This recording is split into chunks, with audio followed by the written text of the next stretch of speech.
Okay, without further ado, all the way from Australia.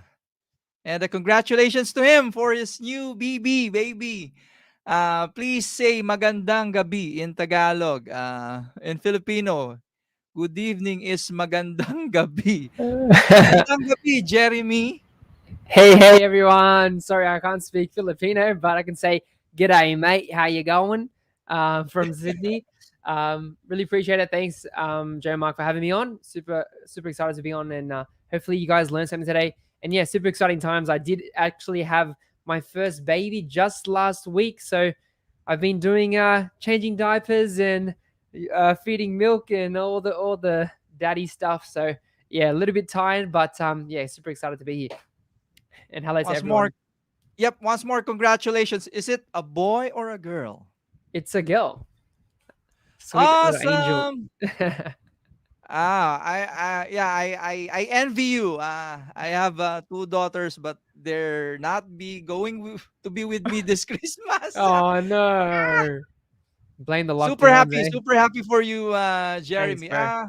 Yep, let's warm things up. Have you ever been to the Philippines? Yes, I have actually. I've been to Manila, I've been to Tacloban, and I've been to Leyte. Yeah, it was fun. It was Awesome. good. Back in 2017. Yeah, long time ago. Yep. You know, naman, Filipinos. Yeah, I think I don't know if you watch boxing as well, but I saw in the Mackie, previous. Manny, what's his name again? Yeah, Pacquiao. Yeah. I saw in the previous news, Manny trained with an Australian as well named George Cambosos. Cool. So he won five titles in boxing. So he's a current holder. I think Wow. unified That's cool. champion Love in it. boxing. Love what he's doing, man. Love his message as well. Preaches the gospel and stuff. I like that. It's cool. Yep. Yeah. Curious to know. What do you do? Probably today, your spare time would be changing diapers. But daddy stuff. But before that, what do you typically do? Are you a skateboarder? Do you play guitar? I don't know. Good question, man. For me, I'm a gamer actually. I like playing video games. So PC. I'm a PC guy. Been playing Halo recently. Halo Infinite. It's coming. The campaign's coming out in a week. So yeah, I'm into Mhm. games, but I also like exercise and go to the gym. So I have a gym in my garage. I canceled my membership because of lockdowns and all that. We couldn't go. So just set up a gym in my garage. Now I lift. I've been doing it for over 10 years now. So yeah, I love doing that. I used to play soccer for 14 years, so that was pretty cool as well. Like a bit of sport. But yeah, that's usually what I do, and hanging out with family. I like barbecuing as well. Got a Weber.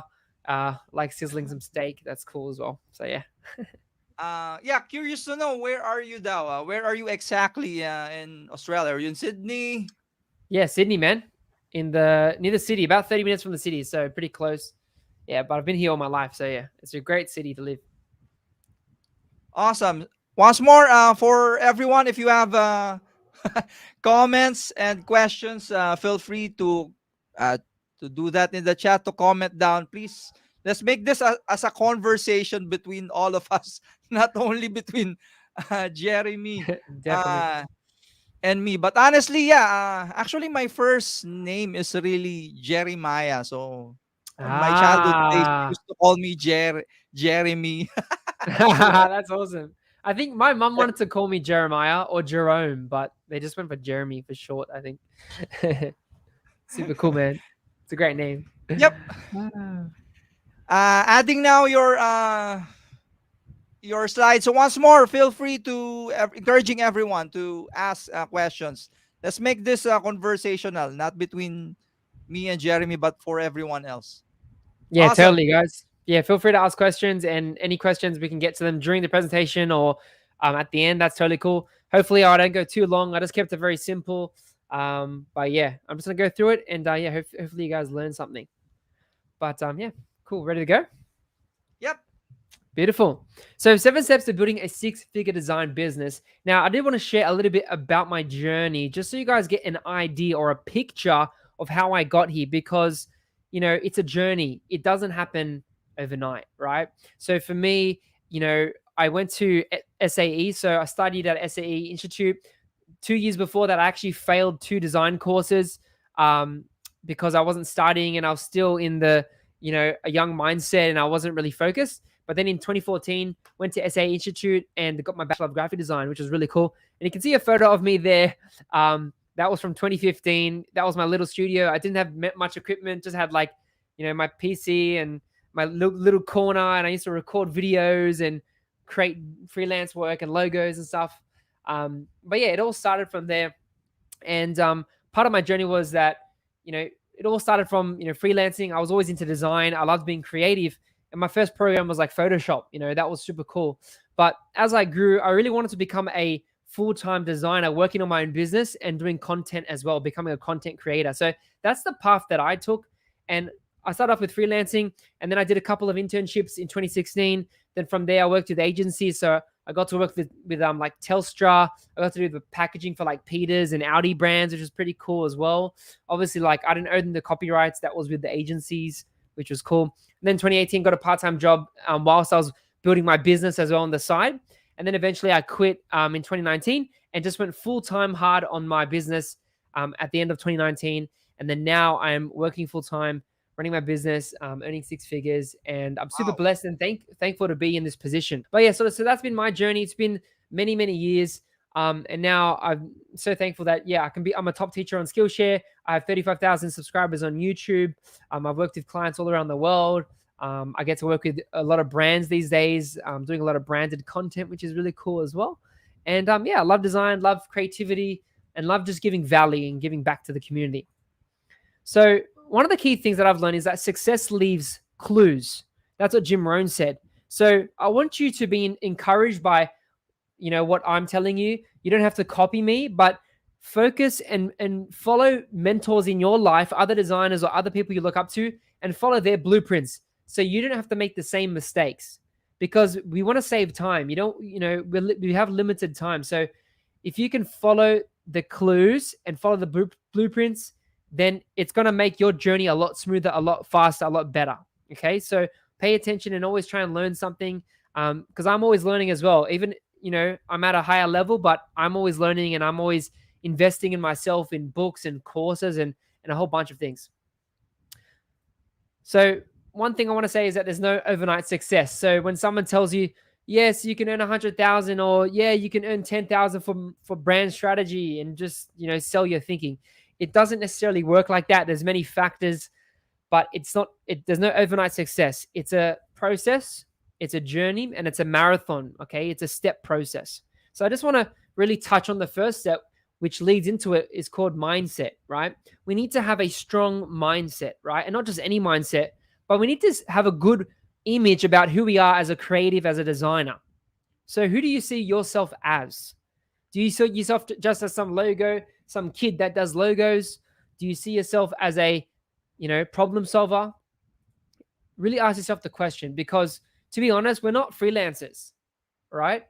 A freelancer used to be called a mercenary in the medieval times, where they used to go, someone paid them and they used to go kill someone or, hunt someone down for a bounty, right? So, that's small thinking. We need to think bigger. We need to think of, okay, I'm a business owner. I'm a problem solver.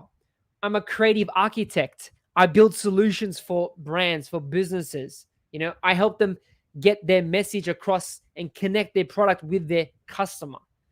I help them generate, percentage of return on investment, ROI. I help them generate sales, leads, etc. So start seeing yourself in this positive light, positive image. You're a business owner, you're a problem solver, and you're a creative person that's bringing value to businesses, to brands, to people. Now, start to think about, what's your 5-year or 10-year goal? Because everyone's journey is different. For me, I know that I don't want to own a big agency. I like being agile and small and keeping everything really simple. So for me, I do outsource freelancers here and there, but my main goal is to sort of be the one person, lead designer. Small agency, just me, and maybe 1 or 2 people I outsource for certain projects. Maybe you want to have a big agency, or maybe you want to sort of have a little micro team where you have a video editor or a content writer. think of like what you want to do. And a lot of you might be beginners just starting out, but it's good to think down the road, because if you want to do this full time, like you need to build a habit, because to get to the 6-figure mark, you have to keep building over a long period of time and have that vision. So each year you're working towards that goal. Now, is it possible to get to $100,000 a year? It totally is. As a designer, 100% you can do it. Obviously, it does take hard work.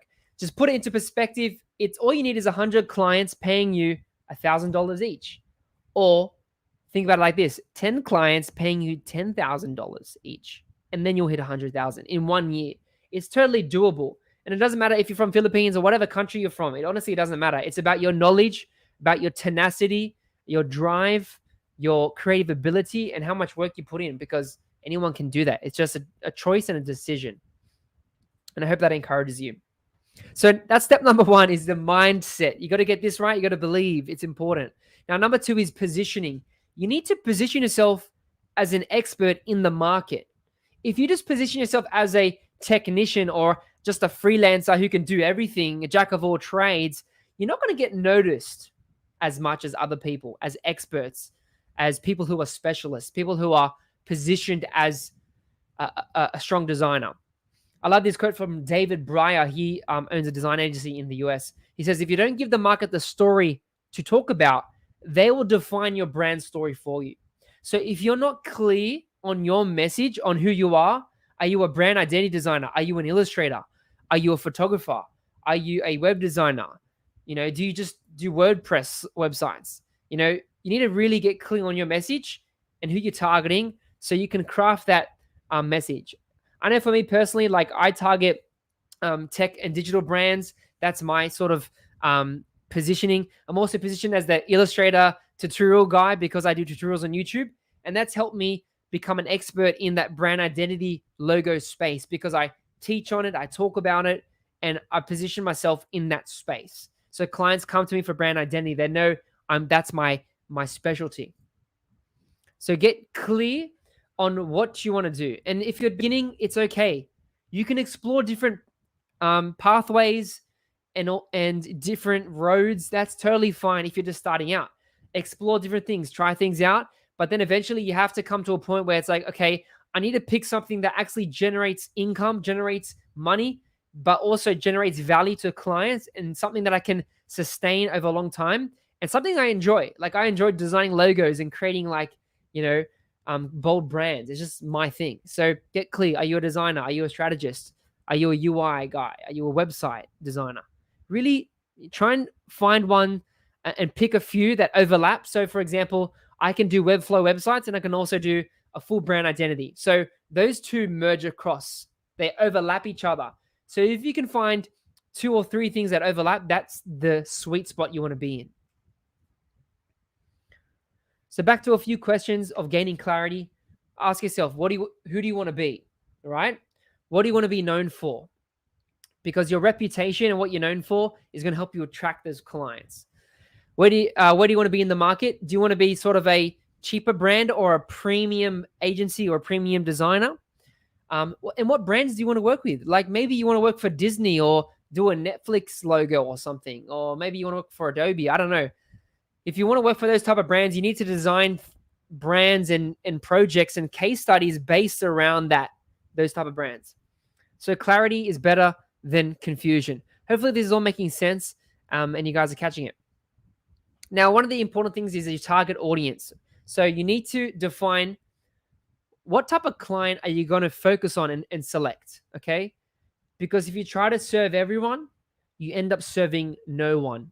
Because what happens is your message is unclear, your marketing material, your content, it's just all over the place, and it's not going to stick with that specific client. So I always try and say, create a user persona of who your ideal client is. Okay, so is your client an entrepreneur that works in Silicon Valley in America?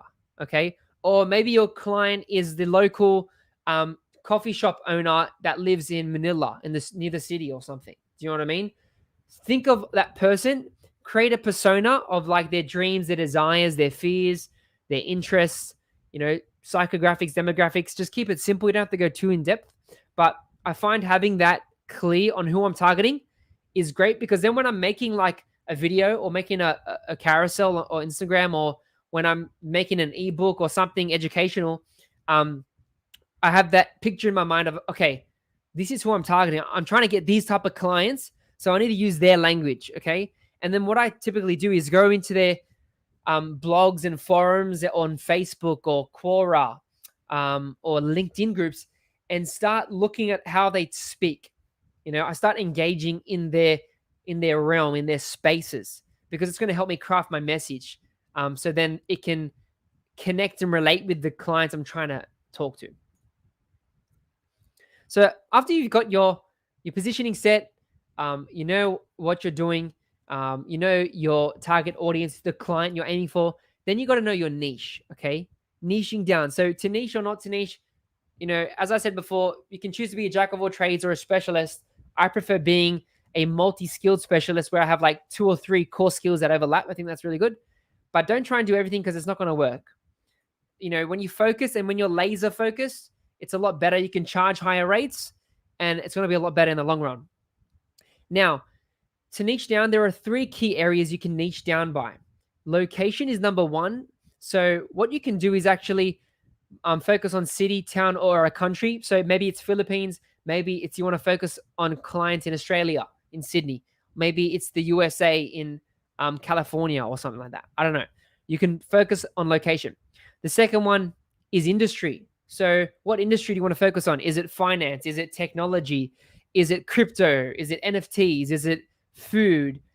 Is it restaurants? There's so many different brands. Is it lifestyle brands, fashion brands? You can focus on a specific industry, and that's going to help you get clear as well. Now, number 3 is style. What are you going to do? Are you going to focus on brand identity? That's my niche, brand identity. I love focusing on that because I think every business needs that. It's practical and it's fun to do. Or maybe you just want to do illustration, or maybe you want to just focus on pattern design. Really get niche down and focus on what you actually want to do there. Because the thing is, when you niche down, it's a lot easier because your message is going to be consistent across all platforms.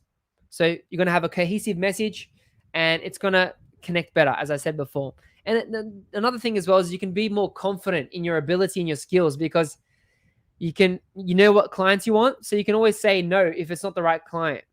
But you can, if you're beginning, you can say yes a lot and just start to work your way as you build your client base. Now, a couple examples of, niching down. I help tech brands in the hospitality space in California. NFT marketplaces based in Melbourne, Australia, that have received first round of funding. So you see how I'm getting a bit more micro, a little bit. Coffee shops in Manila who have an online shop, and maybe they sell their own coffee, or maybe they have neon signs in their shop or something. I don't know. Like, I'm trying to focus. You can keep going narrow and narrow if you want, but it's really up to you on what you want to do. Now, step number 3 is your offering. What are you going to offer? Are you offering a product? Are you offering a service? What are you offering? Now, you need to have a core signature service. I call it the signature because it's like your specific, crafted custom deal that you've created, your service, right? So, craft a no-brainer offer that is packed with value, right? So for me, I usually craft a brand identity package. Instead of just doing like a logo design, I try and do everything. So typography system, I do the colors, I do logo, I do marketing material, sometimes like business card, a website, and I'm adding on all these services and things to make a full package, because I know that a business is not going to be successful with just a logo. They need more than that. Do you know what I mean? So you need to think bigger and try and craft a package tailored to the needs of that business. And obviously, sometimes the budget might be a bit lower. So try and work with the client and see how you can work around them and solve problems. Maybe you reduce the scope, or maybe you reduce the amount of revisions to get it cheaper instead of cutting out certain, elements or design things. You know what I mean? So those are some things you can do. You can also do tier packages. So you can have like 1 tier, 2 tier, 3 tier. And the third one can be like, everything, a website, brand identity, logo, campaign, messaging, brand strategy. That can be the top tier, and then maybe the bottom one has just logo, style guide, colors, typography, etc. So always tailor it and adjust it. Don't just offer something because you just want more money. So don't just say offer your client a business card when they're not reaching out via physically. They're just online mainly, right? So you're the professional. So offer suggestions, offer your professional advice. And then what you can do is offer add-ons. Maybe you want to offer an extra, website or stickers, or maybe you give them like a free design or something. Maybe you design like a nice pack of like stickers or something, or like pins or badges, or some social media graphics. Make them feel like you're going the extra mile, because most likely the client is going to come back to you and they're going to work with you again and again and again. Okay. Is a client running a campaign, or maybe you can do print marketing materials. Think of like, long-term materials, and how that can work. So that's the service and the add-ons. Now, don't just do a logo, help them with bigger problems, with a bigger problem. So remind yourself, am I asking the right questions? Are we finding the core problem? Because sometimes a business, if it's a startup, then obviously their problem is like, okay, they don't have an image, that need a brand, right? But if it's a business that already has maybe a logo, brand, and they're not getting customers, you need to ask, okay, is it their website or their messaging, or is it their funnel, or maybe their content sucks? You need to ask the right questions, okay? And then once you've sort of, you've got an agreement with your client, then you can get the invoice signed. And typically, like, I have a process for that. And sometimes it's a long process, but I try and just really keep it simple. So that's the offering part. Get clear on your offer, on your product, get alignment with your client. Then you can negotiate or, come to an agreement. Then I use a program called Rounded, and I write out the invoice on there. It's just a one page invoice, and I send it, and they can pay by PayPal or Stripe. Typically, that's how I do it. It's a really nice program. You can use other things like FreshBooks or Xero, whatever, app. You might have an app in Philippines, maybe. Just use what's, affordable to you, Now, number 4 is pricing and monetization. How can we price our work? How can we monetize our work as well? Now, there's 3 core pricing strategies. Number 1 is hourly.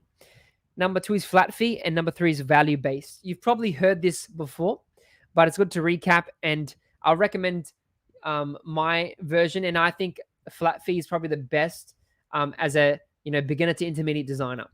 Now, the reason why I avoid hourly is because if I'm faster, I get penalized. I earn less money because I'm doing the work faster. And if it's based on hourly rate, then I'm going to get less because I'm doing less hours, okay? So you get penalized for efficiency. Not only that, but time can go under or over. So you can actually mismanage your time and underestimate or overestimate the time it takes to finish a certain job, okay? And that's going to mess you up, and then you have to tell the client, and the client can get frustrated.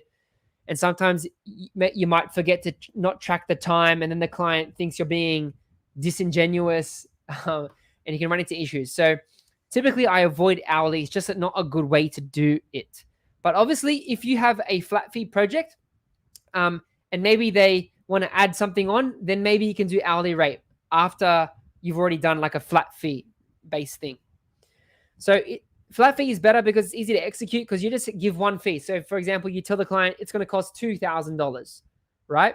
So the client knows how much it's going to cost from the get-go. You're not going to change it halfway.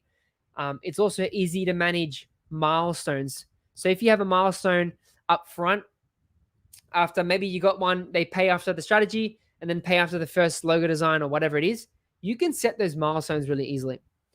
You have one set price, and you can also do a payment plan as well. So I think this is the easiest way. Alrighty. Number 3 is value-based. Now, this is actually a lot harder to do. A lot of designers talk about it, but it's a lot harder than you think. You need to have good communication skills. You need to learn and understand human psychology, because you're basically negotiating with the client. You're talking with them. You're asking them high-value questions. You know what I mean? So I would say, for example, one question is like, how much is one customer worth to you? Or what's the lifetime value of one customer? And they might tell me, oh, one customer is worth $10,000. Okay.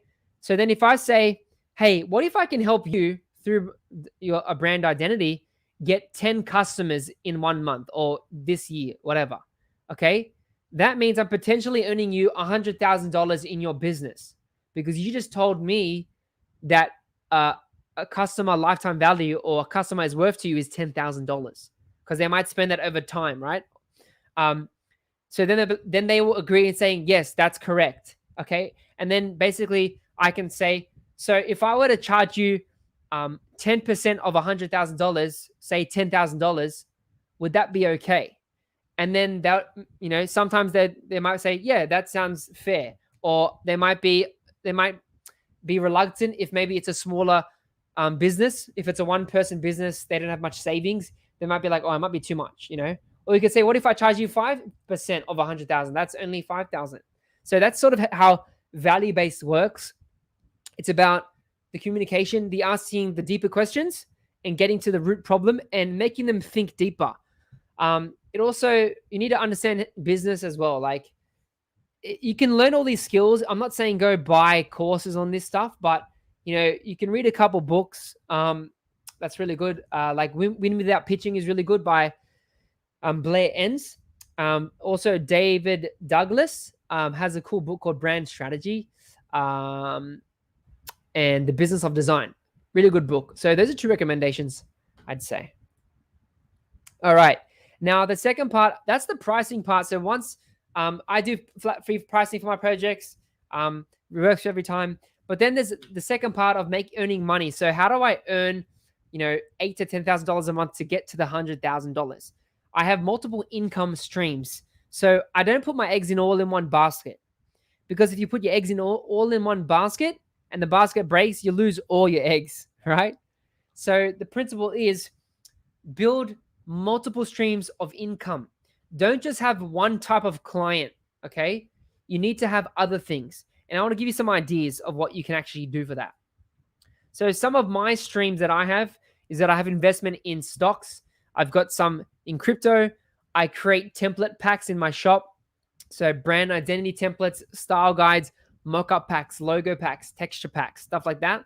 Sometimes designers buy it. So it doesn't only appeal to designers, but sometimes it appeals to certain clients. Maybe your client is like a DIY. They use Canva. You can create Canva templates, stuff like that. So on the weekends or in your spare time, build these products so you can actually sell it for that extra income.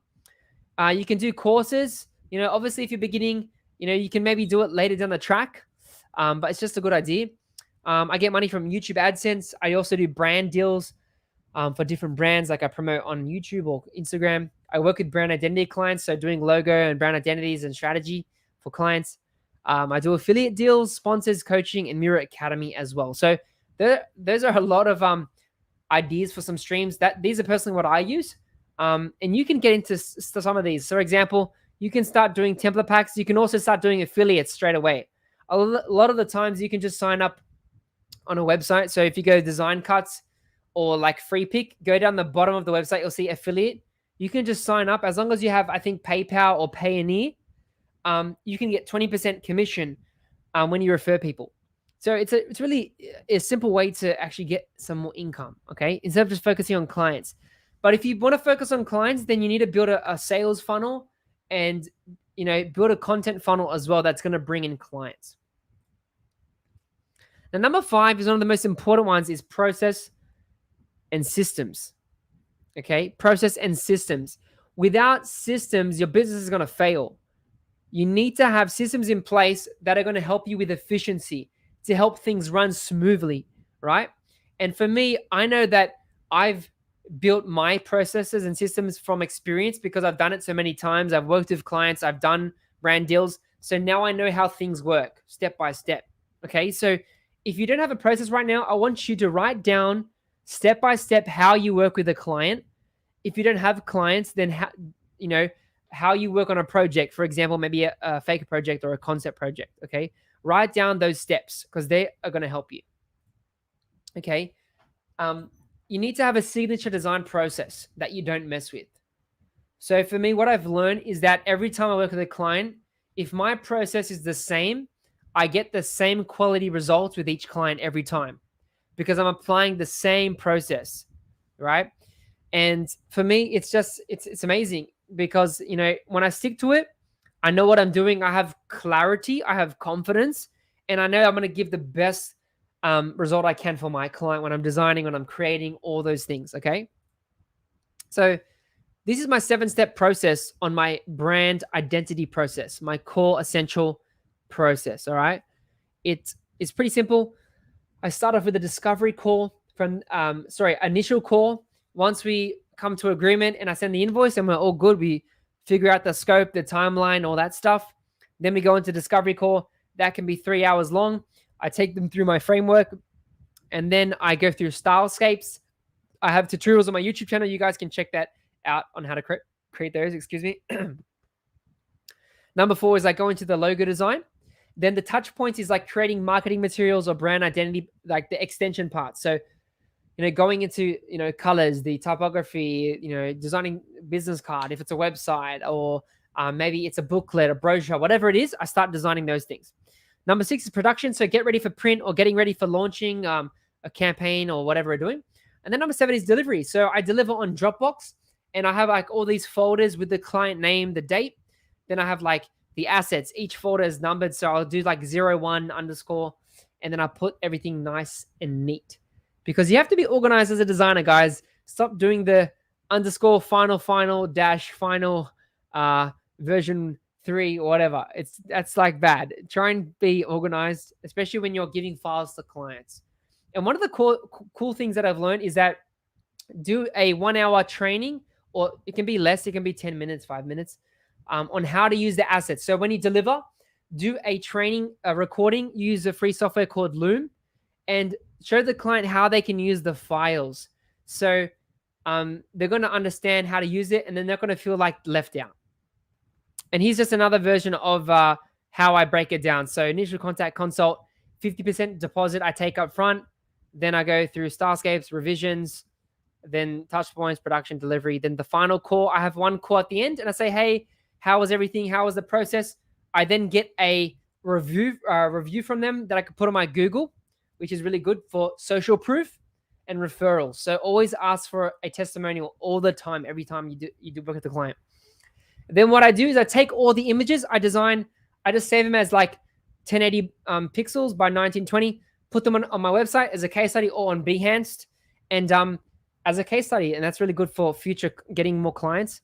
And then I follow up with them every 2 to 3 months, and I keep the relationship going, asking them, hey, do you need help with anything? Always just say, hey, do you need help with anything? Or are you working on a campaign or whatever?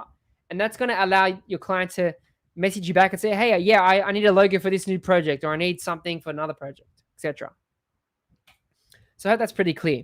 In terms of my method for money, I usually do 50% and then 50 balance. The other 2 methods are 33, 33, 33 because it's even.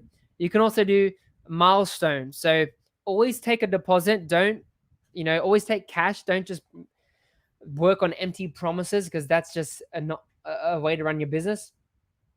But you use the milestones there. And this has really helped me. Now, systems enhance productivity. So don't neglect systems.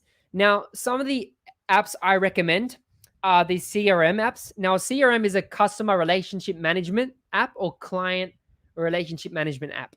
Okay. So I personally use Notion. I've also used Bloom, ClickUp, Asana, and Monday before. HubSpot also has a thing as well. So those are just some apps for project management and also managing the whole process. Okay. Bloom is pretty cool as well. So you can check out bloom.io. For me at the moment, I use Notion. So what I do is I build my designer HQ. I also have client folders. So when I have brand guidelines or I have certain codes I have to use or etc., I put them in my client folder. This is sort of how I manage my projects, whether it's content or brand identity. I have my knowledge base, my vision, my templates, all those things in one space in Notion. And the cool thing with Notion is that it has multiple workspaces. You can put pages within pages. It's a lot cleaner than using Google Docs or Google Sheets. Those things just, it doesn't really work as well. I can have databases that connect, so I can link databases together, which makes it really smooth. It also has a clean UI, and I can also keep track of tasks, which is amazing. So that's Notion. So it's also free, guys. So try it out. It's amazing. It's totally free. Now, templatize, templatize everything. I actually had to look that up today if it was a word or not. I don't know, but it just means make templates of everything. So if I have to create something twice or more, I make it into a template. So my brand strategy template, I make a template in Illustrator or InDesign. I've made my proposal template. I literally just turn it into something that I can just use over and over again, really simple, and I can always edit on the fly if I need to. We don't want to waste time. We always want to make sure our apps are working for me. So I always use Illustrator a lot, InDesign, and Photoshop. Those are my core apps I use. Now, think about it. If you save time, you're gonna spend your time on money making activities and creative work. That's where your energy needs to go, into the, getting clients, getting more income, and also your creative work. So the creative thinking part. Those are the core things. You don't want to focus on doing all the little nitty gritty, maybe like accounting. Like I pay for an accountant, that saves me loads of time. I pay for a software, that saves me loads of time. Okay. So yeah, try and pay for software if you can afford it at the moment. If not, save up for that. And then if you can make templates in the meantime, do that, because it's going to just make everything better and easier for you. Now, one way on how I make templates is I make them in Photoshop and Illustrator. Then I turn it into my shop. I sell these on Creative Market. So recently I made my brand identity presentation template. So that's a template where you can use it to present to your clients. So when you're doing a Prezi, I'm showing your design concepts, I made that. And now I can use that for myself. It's like super easy. I don't have to make a custom template every time. Now I just use that. Or maybe if I'm doing carousels, I have my carousel template. So think about templates you can make, and then you can sell them. So it's like it's a win-win situation. You're knocking out two birds with one stone, as they say. All right, number 6 is scale up. Now, it sounds like a scary word, but it's actually not. The way I see it is that it's just about expanding your business, growing it. It can mean outsourcing if you want, get freelancers. But the way I see it is like the trifecta, okay? Now, the trifecta is 3 things. It's products, teaching, and clients. Those are the 3 things you need to be doing to be getting, a higher income, to be putting your business on. Once you have these core pillars, it's going to be amazing. Because for me, I know I have courses, I have products, I have YouTube, I have content, and then I have clients on top of that. So it's like I have multiple income streams, and it's not bragging or anything. It's just facts, and I'm super blessed to have that. But yeah, if you can try and expand your business to these areas, it can take a lot of work, but if you put the effort, you can do it. Spend time on the weekend, stay up to 12 o'clock at night if you have to. To expand your business. Now, some ideas as product ideas, as I said before: Canva templates, logo design builders, graphic effects, branding templates, style guide templates. You can make your own mock-ups and sell them. Clients, you can have one-off projects or monthly retainers. So, for example, you can do maybe a $500 package where you do 30 carousels or 30 Instagram posts for your client, and you design templates for them. And each month you get $500. Imagine you had 5 clients. You're going to be making $2,500 a month. Okay. Then you could do teaching. So webinars, coaching, consulting. So if you want to consult with or coach brands or clients, that's great. If you want to teach designers, you can do that as well. So maybe you want to help beginner designers, you can do webinars or courses as well. And don't be scared to do courses or whatever. Like, just all you need to do is know a little bit more than someone else. That's it. You don't have to be a crazy expert. You just do it, and that's my perspective on it. Now, some apps you can use to sell. Gumroad is really great. Creative Market, Teachable, and Podia. I basically use all of these. I currently use Podia and Creative Market as my 2 main ones. But yeah, a lot of these are free to sign up. Podia and Teachable costs money. I think Teachable is free. They got a free plan, but these are just some apps you can use to get paid and sell these, these products and teaching and stuff like that. And then lastly, as we start to wrap up, is the step number 7 is personal branding. Okay, so after we've done our offer, we've got everything set up, we've got clients, we're building our business, we need to continue to build our brand. Okay, so we need to build a funnel. We need to have a funnel where we're constantly generating leads, and the way I do that is through content. I have a content beast, YouTube content, Instagram content, and that's how I get clients. That's how I get seen. Seth Godin says content marketing is the only marketing left. Forget traditional marketing, forget digital or whatever it is, even though, yes, we do that, but content is where it's at. Delivering high value content. Okay?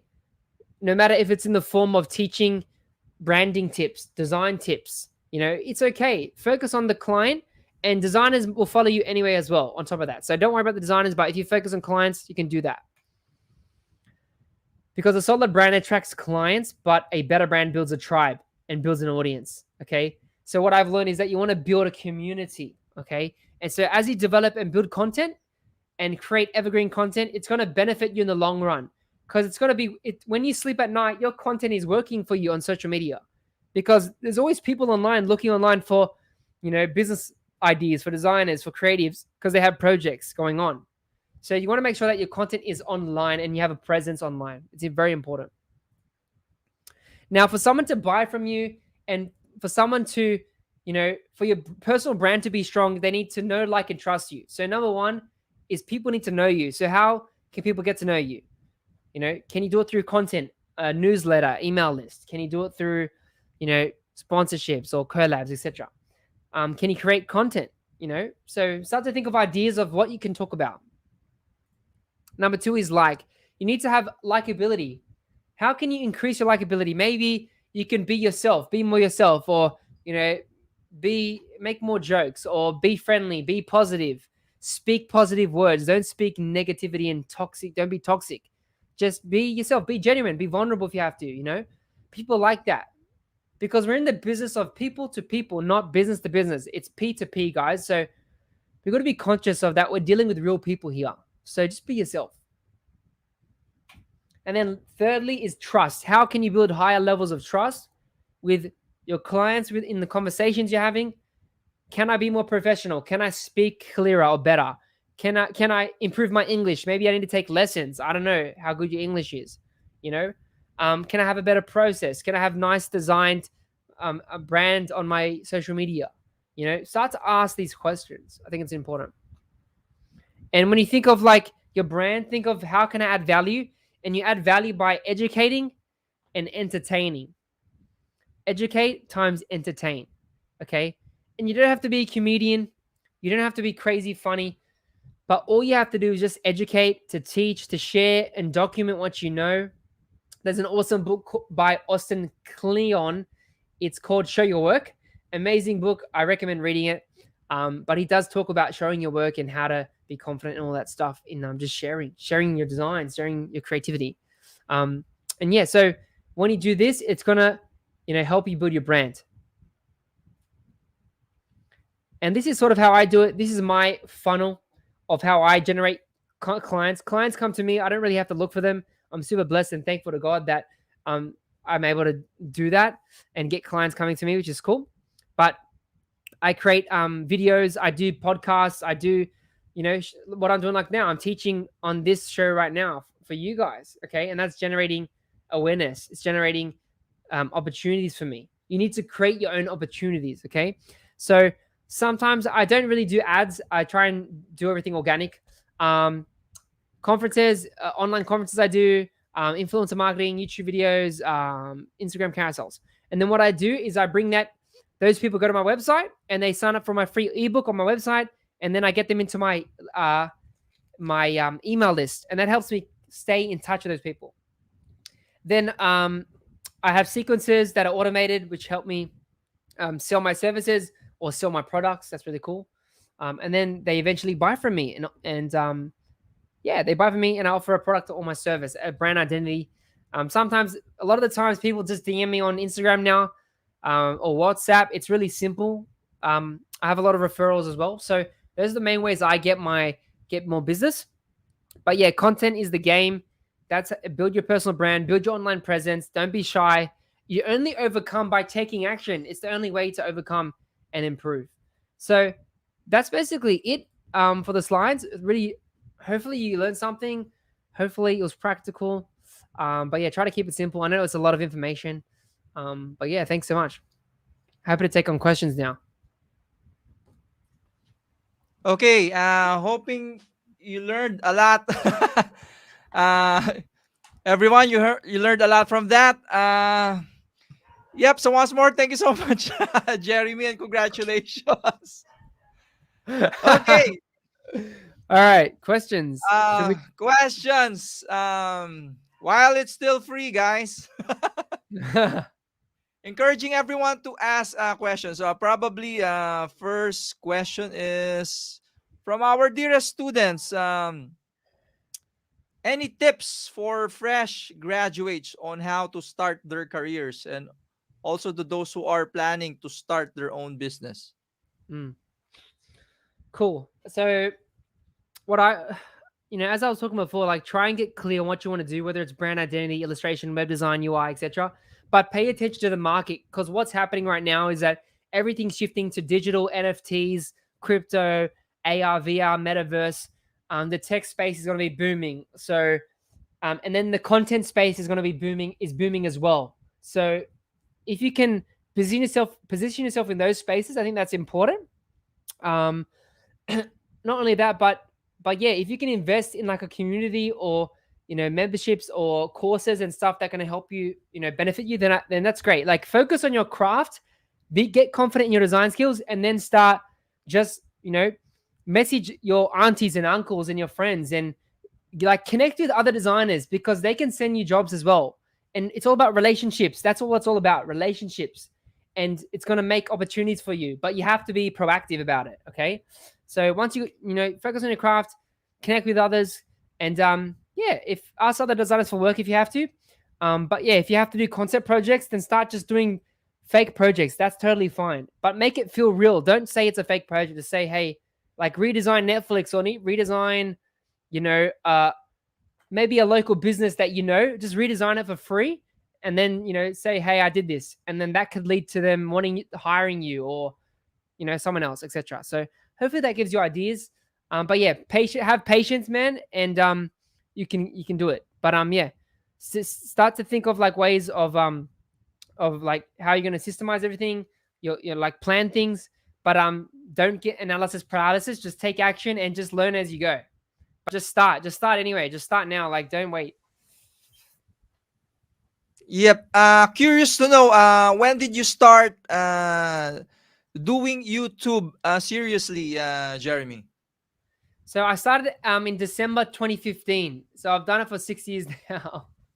Um, and I was doing about one video a week, which is really cool.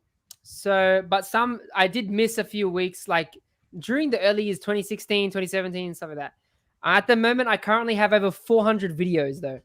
So it's a lot of videos, a lot of content. But yeah, I think it's really cool. Like if I'll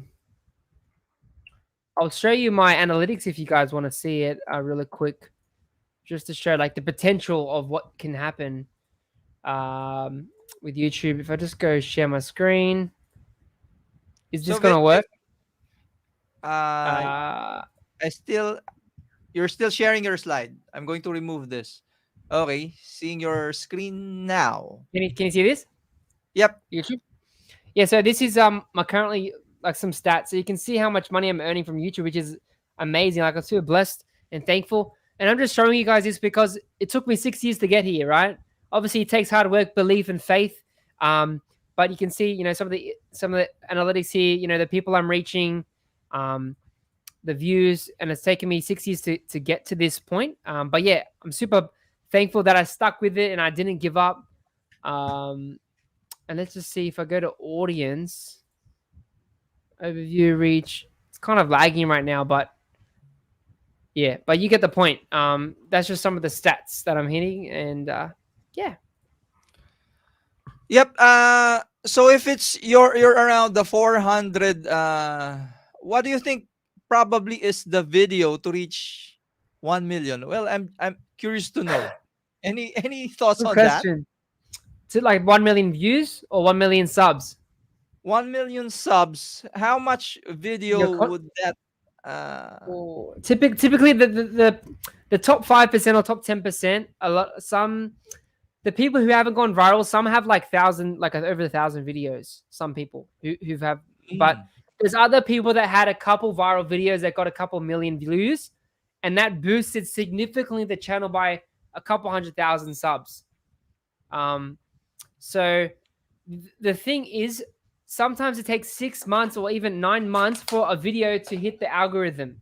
So basically, you need to just create content that people want to see using Google Trends and researching keywords. Um, but yeah, so it does take a little bit of while, but when you get those videos that hit, then it gives you a massive boost, man, massive boost. do you how do you say it? Faithfully upload? Do we need to, for those who are into YouTube? Is it a requirement to faithfully upload weekly? I recommend it. One video a week is totally doable. I think you should at least do one because you increase the chances of your video getting on the algorithm. Each time you do a video, you're increasing your chances of getting seen, getting that going, like, getting a viral video. So every time you're not posting, it's going to be hard for you to grow. You have to, unless you do a really great quality video, like super high quality, and like it's taken you a lot of research, a lot of hours, then that's great. Like I know some people who have like less than 30 videos and they have like 200,000, 300,000 subs, millions of views because they just like put in a lot of effort. But you got to know what you're doing. Okay, here's one from Evelyn Banyares. If the content space platform are booming, do you Hmm. have experience paying taxes in this kind of business, or it's tax free? Well, from YouTube, I know there's tax, right? Uh, Definitely. YouTube is tax free actually. I mean, Okay. if you live in the US, you pay tax. I live outside the US, so I don't pay tax. Uh, but obviously, like I do, like to me, I claim YouTube as like income. So all the income I claim, I pay tax based in Australia. So I pay like 30%. Um, so you just count it as normal income. So it just, yeah. But if you're outside of the US, you don't have to do any extra tax on top of the thing. Um, but yeah, content space, yeah, it's just like normal. Like you just charge. It's just, it depends how you set up your business. Like I'm a sole trader. If you're a business, sometimes you have to do GST.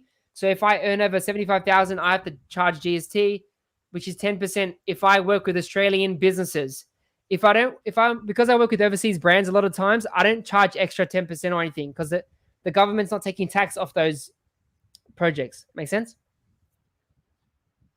Yep, but definitely, Evelyn, of course, if you earn something from YouTube, it's an income. So you have Yeah, to you share got to a claim it. portion of that to your government. So which Yeah. is, you're in the Philippines, you pay the Pay your Filipino. taxes. Yeah, because that was has been an issue previously in the Philippines. A famous YouTuber who was forced. It's a couple. They were forced to temporarily shut down their YouTube just to avoid Oh my gosh. the My, taxes. That's crazy. I have a friend. He's got over 1 million subscribers.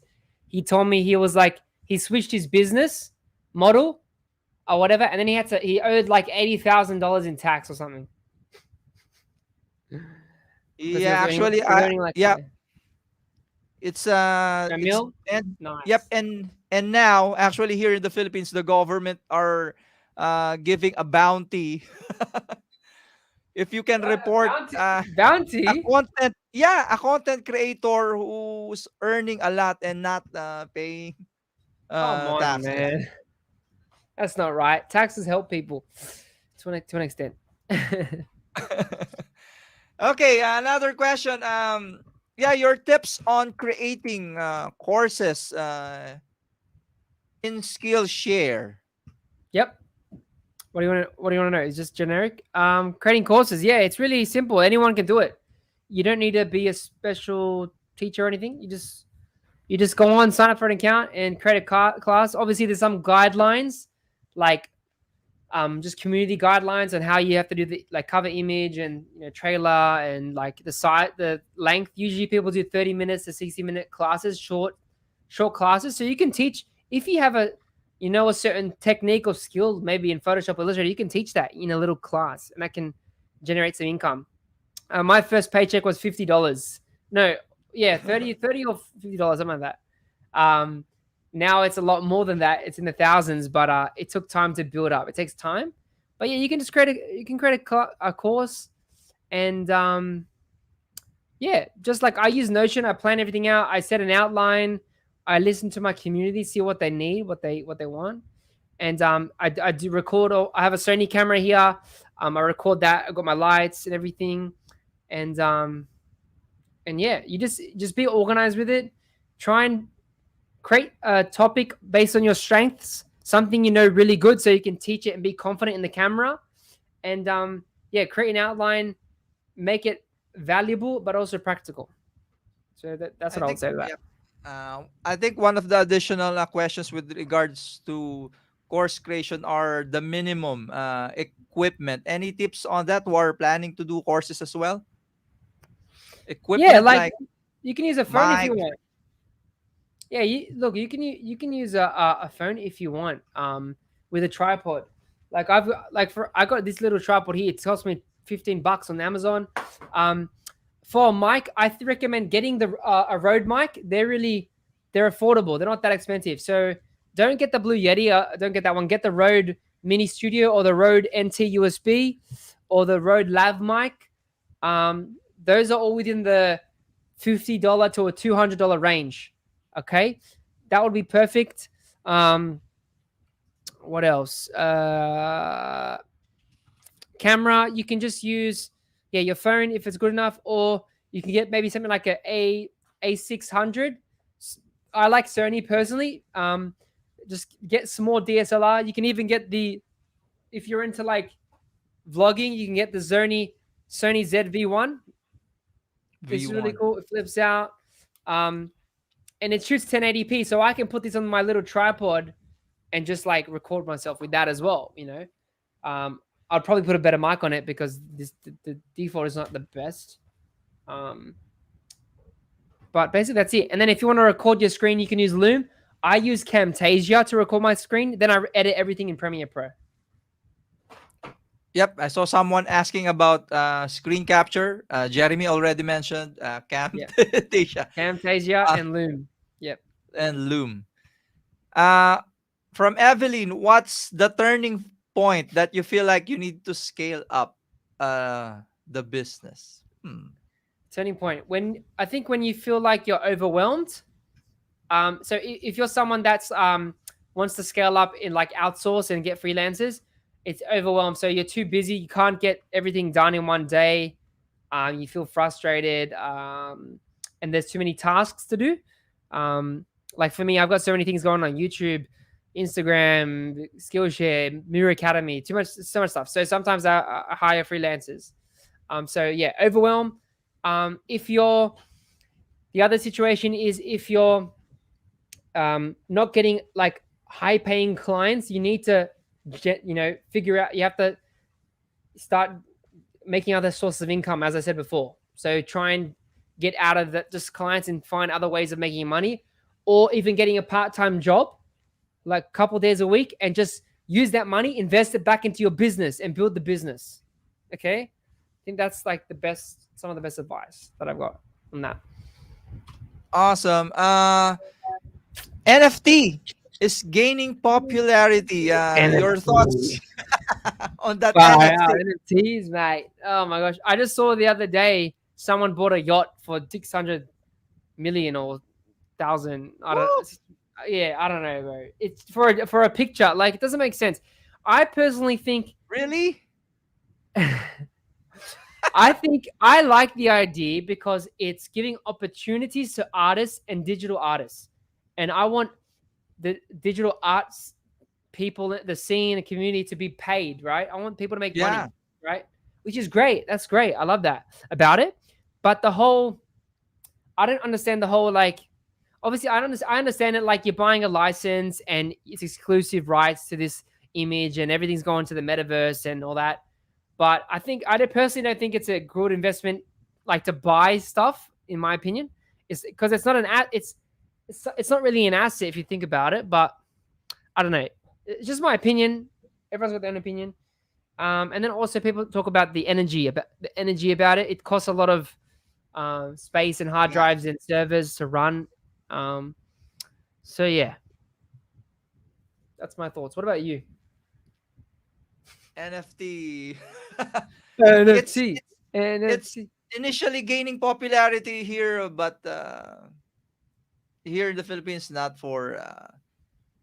Okay. for now. I think, yeah, it's I think it's ridiculous. Someone, I don't know if yeah. I it's think just it's pretty to hype silly. I think things. it's silly.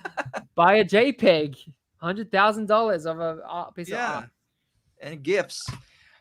And gifts. Yeah. Fiverr, Upwork, it's popular here. Have you ever been into Fiverr, Upwork? Your thoughts on that, Jeremy? Yeah. I've Don't. used similar. I've used similar. I've been on those sites, but I haven't used them to get clients. I've used other sites though. When I in 2013, 14, I used Airtasker, similar site. So I pay like you.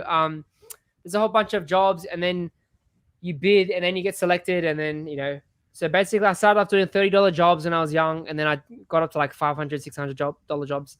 But then I realized like the clients are too small on there, and they're very picky. So I stopped using sites. But if you're a beginner, they're totally fine. But the issue is you need to focus on getting reviews. So sometimes you have to focus on doing cheap work, build your reviews, and then charge more on there. That's a way. But I know some people that are earning full time $60,000 a year on there or more, but they took them years to build their profile up on Upwork and stuff. But yeah, once again, I wouldn't rely on it. Build relationships, get involved in Instagram communities, Facebook, talk to people, join business groups. Don't just join design groups. Like, join real businesses around go to a startup place around your area or town or online, whatever. You can go on a trick is you can go to eventbrite.com or meetup.com and try and find local meetups, try and find startups or businesses, stuff like that, because they always need a logo and stuff. So that's Yeah. what I recommend. Uh, there's a lot of people who created YouTube videos, but eventually stopped. Yep. What motivated you, or how do you motivate? What can you say to those who are starting out in YouTube on how to motivate themselves and not to give up? Yeah, I understand. Good question. It is hard at times. Like, there was a few times I wanted to sort of like quit, because it is a lot of work. I'm not going to say it is easy, but once you cross that threshold, it becomes fun. Like, I like editing. I like, generating income, and I do a lot of brand deals now. It's a lot of fun because they send me free stuff. For example, like, I got this sent to me for free, tablet Huyon. from Huon. So just like stuff like that, I get free speakers, and not to brag, just like it's just awesome. Like, it's cool when you get to that level. So what motivated me is, like, I believe God created me to be successful, to influence people. I believe I'm called to influence others. So I don't want to hold all my information and knowledge to myself. I need to share it with the world. So YouTube is a great platform where I can share that, and I want to help others. So I want to help designers earn money, earn a living doing what they love. So for me, that kept pushing me to just keep going, keep going, keep going. And obviously, I had a vision. I saw the big picture. I'm going to get to 100,000 and then beyond. Because because I see myself there doing that. That's what I love to do: content creation and impacting people. So you need to see yourself doing that, picturing self, visualization, and think of all the people you're going to impact. That's what motivates me. Like if I don't show up, then someone else is not going to learn something when someone could have learned something, you know? True, true. Uh, Last question. It's never Lessons ending. lessons you learned from the pandemic. Ah, okay, here we go. Lessons learned from the pandemic. Go. Everyone should start a YouTube channel. Everyone should go on start an online business and stop relying on the government because the government doesn't Yeah, care about you. Yeah, that's I keep telling people every time like you have to build your own business. You can't. You have to build multiple income streams. You can't rely on the government. You can't rely on the economy. Do you know what I mean? You have to be wise. You have to be smart. A wise person sows in the winter. Sows in the other season so he can reap. In summer and the story. So sowing and reaping. It's you got to think long term, big vision. Um, but yeah, just the lesson is just make sure that I'm growing my business online, making sure that I'm connecting with family. Also, exercise is very important. Getting sunlight, you know, getting vitamin D, vitamin C, eating healthy is important because if you have a clear body, you have a clear mind, you have a clear spirit, soul, body, all of that. You want it functioning properly. So eating fruits, vegetables, greens, all that stuff. So yeah, heaps of lessons that we've learnt. But yeah, another thing I would say is like don't believe everything you hear because the media is not always telling the truth. yeah, true. So don't believe the propaganda and all that stuff. And I'm not trying to get into conspiracies and controversies or whatever, but I'm just sharing what I believe because a lot of the times people the news and certain industries and organizations spread fear, and we shouldn't be living by fear, but we should be living by faith and positivity, right? Because there's already enough problems, so we need to focus on helping others, focusing on building business, building our family, encouraging others instead of focusing on death and destruction. You know what I mean? We shape our reality by how we think and what we speak out. So let's think right so we can speak right, so we can frame the world around us and change everything around us. Because if we can change our inner self, we change everything around us. Okay, that's a great message from Jeremy. And now the Woo! question ends. Okay, so once more, we hope once more, thank you so much, Jeremy. And yeah, congratulations.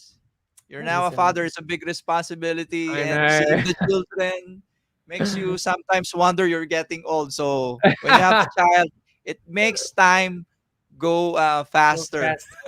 faster. Love it. Thanks, man. I appreciate it, man. Thanks so much for having me. And yeah, I love being a dad so far. It's fun. It's exciting. And new adventures, super fun. Yep. Again, do you need to say it? But for everyone, if you want to reach out to Jeremy, where can they reach you? Yeah, so you guys can reach me on YouTube at Jeremy Mura Design. Search me up. Have plenty of tutorials on logo design branding. You can also find me on Skillshare as well. Skillshare have plenty of design courses. So you can check that. My newest class is Webflow for beginners. So if you want to learn Webflow, jump on that. You can also find me at the Jeremy Mura on Twitter and Instagram. Come say hi, DM me. Let me know if this was useful this session. And yeah, you can shoot me a message. Always happy to chat.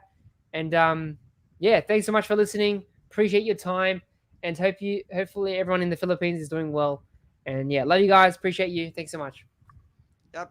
Everyone's excited here for Christmas, and it's an early Christmas gift from you, inspiring Filipinos, not only Filipinos, but everyone all over the world. So once more, thank you, Jeremy. Thank you guys. Congratulations, and hoping Cheers. to see you Appreciate it. soon. See you guys soon. Take it easy.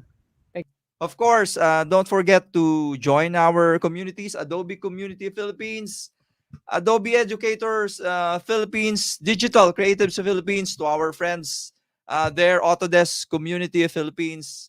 And if you have a message or an advocacy to share, like Jeremy inviting you to be our next sharer, to LinkedIn Local, to Digital Creatives Worldwide, to Adobe Community Philippines, to Autodesk Community Philippines. So once more, we hope we have been simply a blessing.